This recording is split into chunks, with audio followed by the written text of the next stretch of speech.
Japan వెనుజులాలో భారీ భూకంపాలు సంభవించాయి. జపాన్లో భూకంప తీవ్రత 6.9గా నమోదు కాగా వెనుజులాలో భూకంప తీవ్రత 7.5గా నమోదైంది.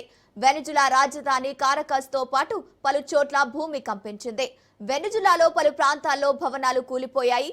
అధికారులు సునామీ హెచ్చరికలు జారీ చేశారు. ప్రజలు భయంతో ఇళ్ల నుంచి పరుగులు తీశారు.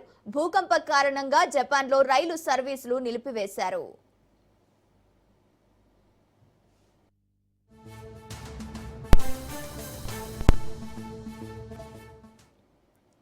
వెనుజులాలో వరుసగా 2 భారీ భూకంపాలు సంభవించాయి. రిక్టర్ స్కేలుపై వీటి తీవ్రత 7.1, 7.5గా నమోదైంది. రాజధాని కారకస్ లో పలు భవనాలు కుప్పకూలాయి. భూకంపం కారణంగా అపార్ట్మెంట్లు పగుళ్లు ఏర్పడ్డాయి. అద్దాలు పగిలిపోయాయి. వెనుజులాలో సంభవించిన భూకంపం కారణంగా ప్యూర్టో రీకో, అమెరికా వర్జిన్ దీవులకు సునామీ ముప్పు ఉందని సునామీ హెచ్చరికల కేంద్రం తెలిపింది. స్థానిక కాలమానం ప్రకారం సాయంత్రం 6 గంటలకు మోంటాల్బాన్ ప్రాంతంలో 13.2 కిలోమీటర్ల లోతులో 7.5 తీవ్రతతో భూకంపం సంభవించింది.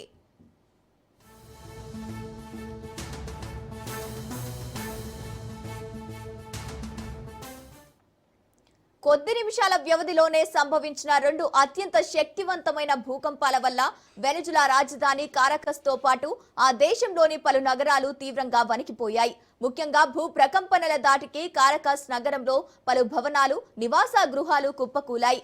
ఈ భారీ భూకంపాల నేపథ్యంలో అమెరికా పసిఫిక్ సునామీ హెచ్చరికల కేంద్రం వర్జిన్ ఐలాండ్స్ కు సునామీ అలర్ట్ జారీ చేసింది. డొమినికన్ రిపబ్లిక్ అధికారులు కూడా తమ దీవులకు హెచ్చరికలు పంపారు.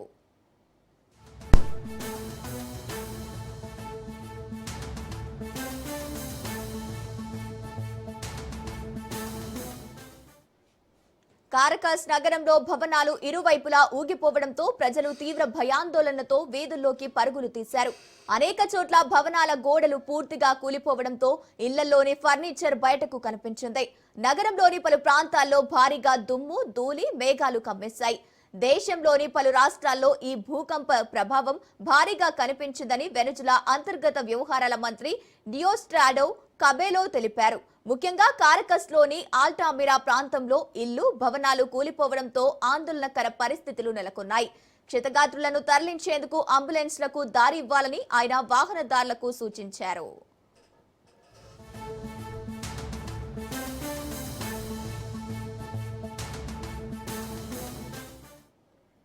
జపాన్ ఈశాన్య ప్రాంతంలో తోహేకు తీరంలో రిక్టర్ స్కేలుపై 6.9 తీవ్రతతో భూకంపం సంభవించినట్లు జపాన్ వాతావరణ సంస్థ వెల్లడించింది. ఈ భూకంప కేంద్రం ఇటానే ప్రిఫెక్చర్ తీరంలో భూమికి దాదాపు 50 కిలోమీటర్ల లోతులో ఉన్నట్లు గుర్తించారు.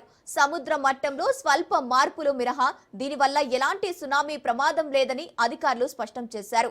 ముందు జాగ్రత్త చర్యగా జపాన్లో రైలు సర్వీసులను నిలిపివేశారు.